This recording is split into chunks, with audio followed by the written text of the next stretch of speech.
Hey guys and girls, Poketing King here back with another Flesh and Blood video. Today I want to talk about the Flesh and Blood market and collectors and, where is collectability right now in Flesh and Blood? What does it all mean? We'll discuss all this today. So if you haven't been kind of keeping an eye on a lot of the sort of alpha stuff, the First Ed Arc, Crew First Ed, a lot of that stuff has come down recently by a fair amount, and we've got levels now that are sort of the cheapest we've had for 3 years now, even cheaper than when we had during like Fab Winter, and there's a lot of reasons why. I'm going to go through that today.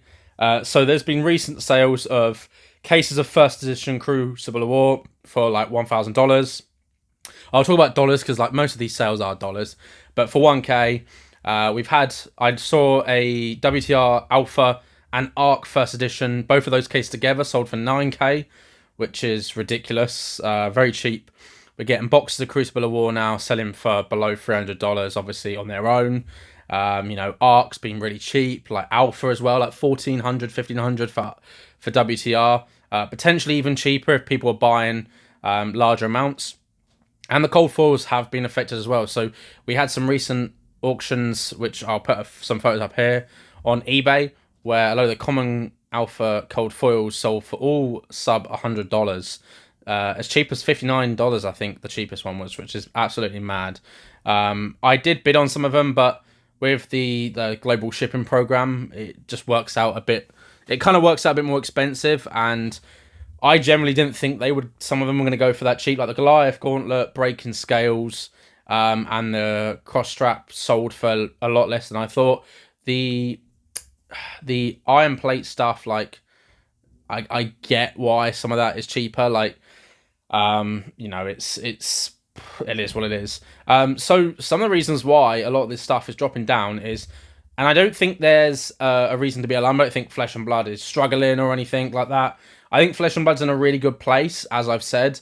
I always said that this year was going to be the year for Flesh and Blood, but it's a player-driven market. It's a player's game. So although there are collectors, they're kind of deviating away now from some of these alpha cold foils. Like, why would you rather have an iron rot like plate or helm or whatever cold foil common? Okay, sure, there's one in X hundred.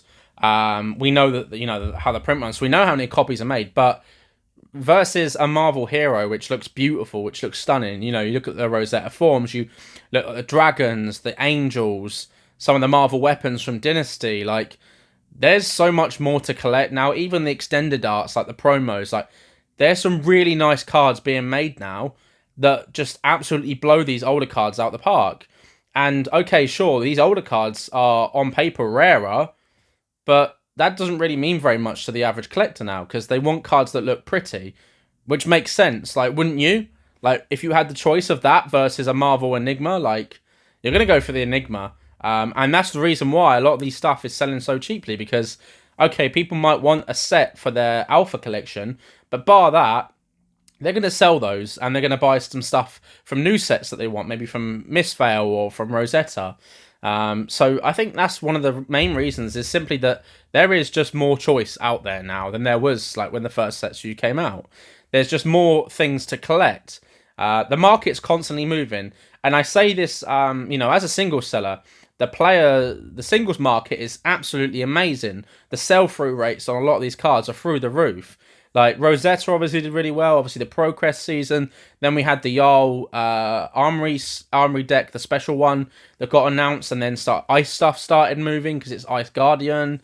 Obviously the Dash IO Armory deck got announced, so a lot of the mech stuff has been moving.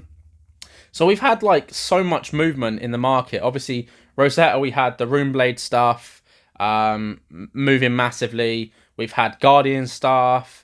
We've had obviously Ice, we've had Draconic because we had leaks, like people were talking about there's going to be another Draconic hero.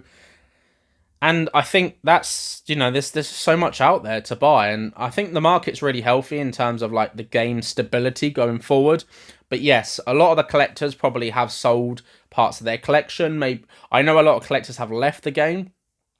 It's kind of like a change in the guard, and I spoke about this previously on the channel, but we're at 5 years now, and a lot of people that entered the game, early have left now. They might not come back to the game, but there are also new collectors that are entering. So, although, okay, people that are holding these cards, don't get me wrong, I'm holding some of these cards. A lot of my items have lost significant value, but for the longevity of this game and long term, it means nothing to me, because I understood that I was collecting these things, and there was a part of that was an investment. And I've talked about this on the channel multiple times before, but as a collector, even as a player, you are investing either time or money into this game, so it is an investment. Now, if you're playing one deck at a time, and then you sell those cards to buy the next deck, that's fine. Or some people are collecting and they want to buy a set of each, or they might be holding Majestics and Legendaries because they know that, okay, maybe this class is going to be viable in 6 months or 12 months. So I'd rather just hold the cards now than sell them and have to buy them back at a later date when the market moves, which is a really smart way of doing it. And of course, not everyone can afford to do that. This game can be very expensive, especially in those generic Majestics and the Lels. It does add up, and I've seen the scarcity of some of the scarcity of some of the cards in the market. You look at Command and Conquers, E-Strikes have gone up now. A lot of generic stuff has gone up. Warmonger's Diplomacy is really hard to get. Codex of Frailty is really hard to get. Like, a lot of those cards are just very hard and difficult to find. The availability of a lot of these cards are very low. A lot of the Majestics in Rosetta have done very well. Gone in the Flash, Plow under the one of the Earth cards. Is it the Earth cards? The Felon and the Crown's done really well. Like, Rosetta is a really, really, really good set for collectors and for players because there's just so much to choose from. And although, okay, it felt like you're getting a bit cucked when you saw the art cards, don't get me wrong. Like, I think I've got one of the feet ones here. I have submitted 2 of these to PCG UK, so I have got a submission with Premier Card Grade in UK at the moment, which is a mix. It's not just flesh and blood. I'm hoping that gets done before I go away. I am flying in less than 3 weeks now to Singapore and Malaysia, so I'll be doing 3 weeks in Southeast Asia. So I'm missing, obviously, Worlds. But Worlds is going to be another event, another time to pick up pieces, make trades, sell cards. Like, there's always a lot of opportunity. And I think the next 12 months and this year has been the accumulation phase. It has been a really good time to be picking up some things that you want. Maybe things that have come down now. These Alpha Cold Foils are so cheap right now that it is a good time if you're trying to collect the set or you've always wanted some of these cards to pick them up, because there's never going to be a cheaper time. I don't think a lot of this stuff is going to come down very much anymore. I think we're kind of hitting the bottom with a lot of these things. And, this is a great time. If you wanted an Alpha WTR box, or you wanted an ARC box, or you wanted a Crew box, Crew First Edition is affordable to crack and open now and have a great experience. Crew is my favourite set. I think it's a really good opening experience.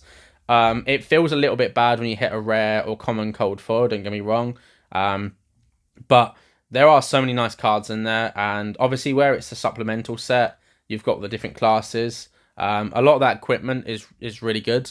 A lot of that Majestic slot is very good. But yeah, I think the game is changing. I think we're moving into a period where there is, even though all these new collectors are going to be entering the game, they might skip the first few sets and go, do you know what? I don't want a Goliath Gauntlet Cold Foil. I'm just not really interested in that. Like, I'd rather get, a Marvel Dragon or a Marvel Angel, or I'd rather get some of these extended arts.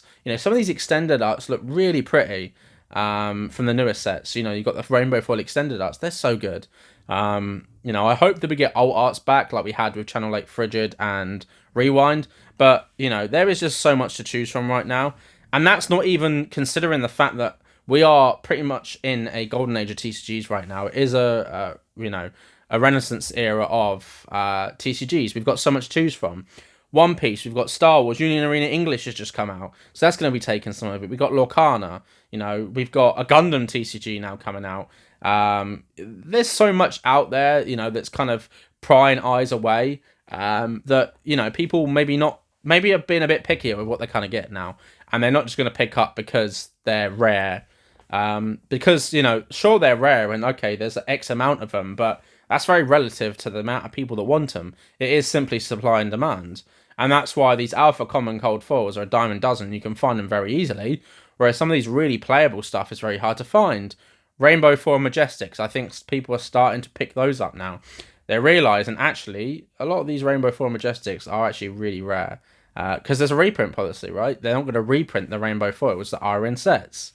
Okay, it might have a different artwork, but they're not going to directly reprint as a rainbow foil. So if we do get reprints, some of these like legendaries and stuff, they come in non-foil. We've seen that already with the Arc Knight Skull Cap. We had it with the Teklo Foundry Heart Tunic. And in Japanese, we've had the mask and a couple of other pieces I think we've had. So, there is so much to choose from.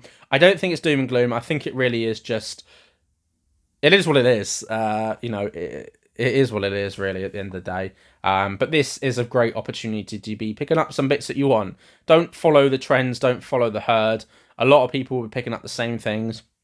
Go for things that maybe have been on your list and you've gone, do you know what, maybe it's a bit too expensive. Because that is another thing as well. This gives new collectors an opportunity to get into a market that they might before not been able to enter.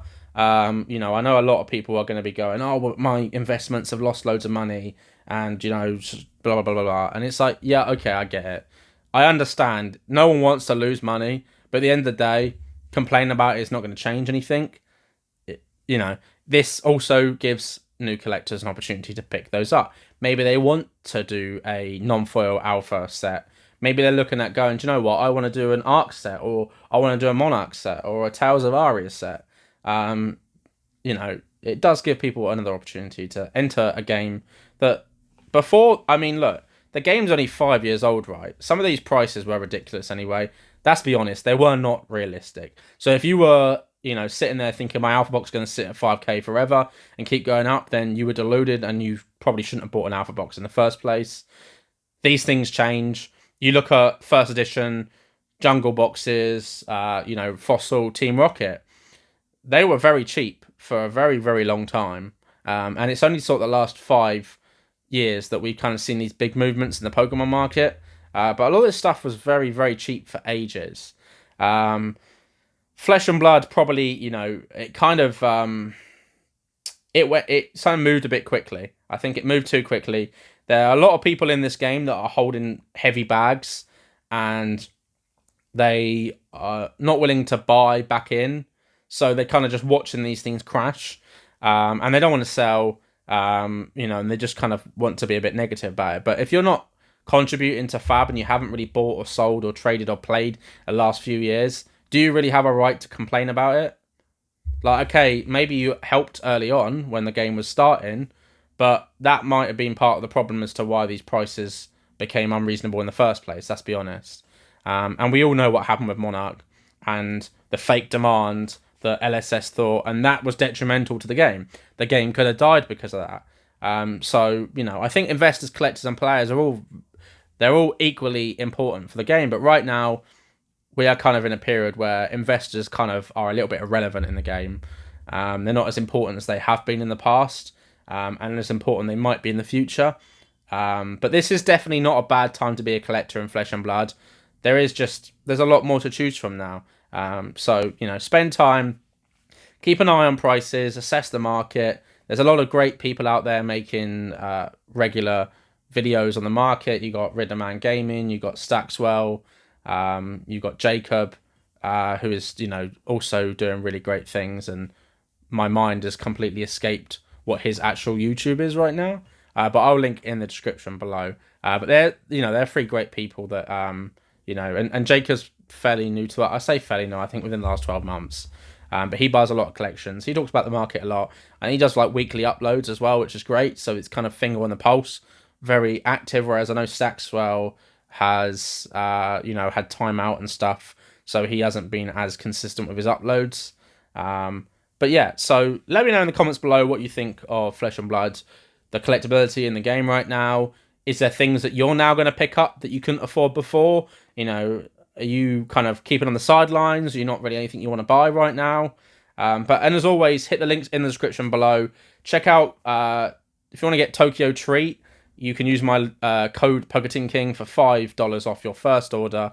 And every order you place, if you get a subscription, I get a kickback, so it really helps support the channel. It enables me to, actually spend more time providing insight, upgrading things. I want to get more lighting, a little bit better, also a lot of better camera as well.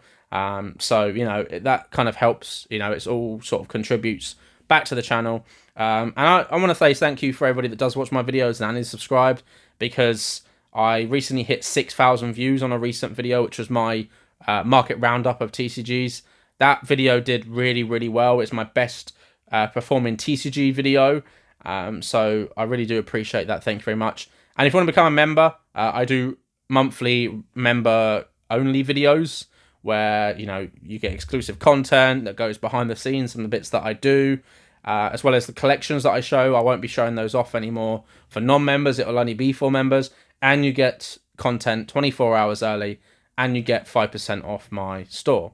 So thank you all for watching, and have a great day.